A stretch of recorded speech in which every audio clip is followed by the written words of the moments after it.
Okay, so it's about 6:30 a.m. at the time of this recording. Obviously, just heart-wrenching, waking up to the Manchester terrorist bombing, and now I don't know exactly what's happening in the Philippines. It's just unfolding.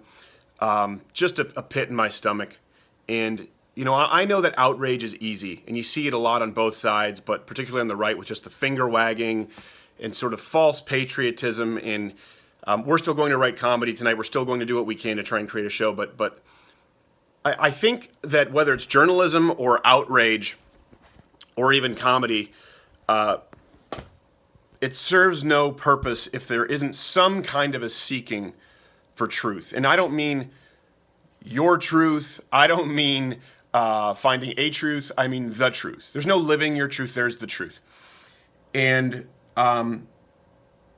let's get down to some concretes. A lot of other people are trying to avoid talking specifics. So let's talk some specifics. Right now, I just read in the Daily Beast they arrested the man in association right now, a suspect with the Manchester terrorist attack, and they said, we need to fight the root. I think the influence of these violence. It's difficult to fight the values, the influence, the influencers of the violence, something along those lines, but refuse to say Islamic terrorism.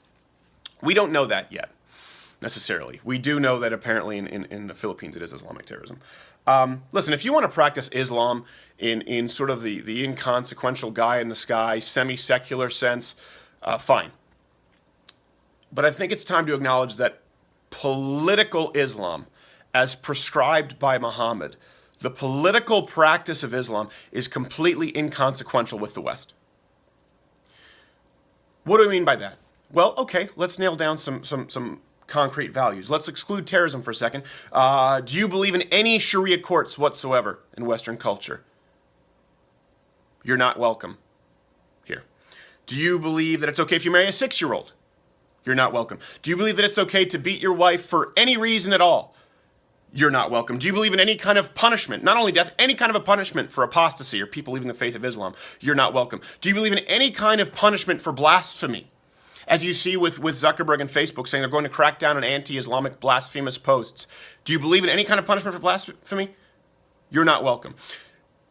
These values, the political prescription of Islam, is by its own definition completely incompatible with Western culture because it seeks to eradicate Western culture. That's its purpose. And I would think this would be some common ground where progressives, leftists, and the right should be able to come together, because the left would completely get on board with eradicating these worldviews if attributed to Christians. If Christians were okay with beating their wives, if Christians were okay with jailing people who spoke out against Christ, of course they'd have a problem with it. So I think that we should have the exact same problem with political Islam. I remember when I lived in Canada, 9/11 happened, and I remember being in comedy clubs and people saying, well, you know what, it doesn't happen in Canada. It doesn't happen in Europe. It doesn't happen in Denmark. It's because America has poked the bear. Well, now it's happening everywhere. And that's because appeasement is completely futile. Trying to appease a group of people whose worldview requires the eradication of those who appease them is so silly, I can't even wrap my mind around it. And today, the outrage now is Donald Trump called them losers at life. We're seeing this. Hey, Donald Trump, can you believe Donald Trump called them losers at life? Well, yeah. Yeah, I can. And you know what? He's not the most eloquent guy. Neither am I, apparently. I've talked about that. But you know why he's saying losers at life? You know why that's different from people saying this heinous attack and these monsters? Because he's trying to shame them. Because Islamic extremists can only be punished through shame. Shame is worse than death. That's why people have talked about bacon-tipped bullets or bacon grease, because of a very physical worldview of heaven when they reach heaven's gates, and it would be shameful to be associated with the lowly pig. That's why everyone was so outraged at Abu Ghraib when, God forbid, American female soldiers stripped terrorists naked and had dogs barking at them while they laughed. Which, by the way, if I'm an American and I'm captured by ISIS, and what they do is have a woman laugh at me naked with a dog barking, I'll do a jig and thank the Lord above that I'm not being burned alive in a cage. So could he find a better way to express himself, the president? Sure, I would like to see him do so, hopefully in the hours that follow. But starting by shaming them and belittling them That's one hell of a start. And that's why you're seeing a contrast between him and other leaders. And I'm not the biggest fan of him on every issue, but you know what? Today, I certainly stand with the President of the United States and the sentiment of shaming these absolute losers at life in contrast with other world leaders and as opposed to mincing words on social media. And I just... Everyone's going to talk about unity today. That's the big thing, right? Everyone's going to get... Now, you don't need to be inflammatory right now. You shouldn't be bombastic like you are. It's time to unify.